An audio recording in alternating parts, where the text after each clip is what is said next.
So guys, ito yung ayokong lumabas ng bahay. Kasi ang dami kong nakikita.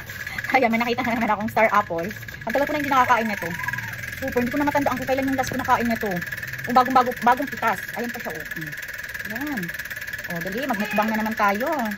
Siguro, halo-halo na itong pagkain natin. Yung kanina nga ay, ang dragon fruit. Tapos ngayon naman, ito, star apple. Oh, sarap to. Bagong pitas. Ang tamis. Meron kami nito sa tabi sa likod ng bahay namin dati. Sa Davao.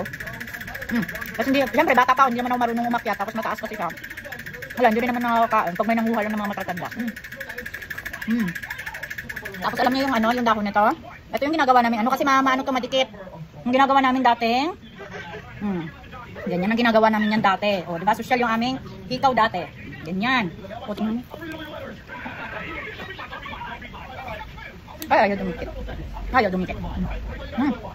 Ang fairness, ang sarap.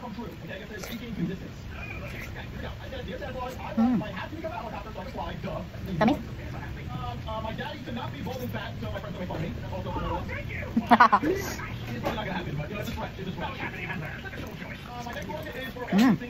Kain.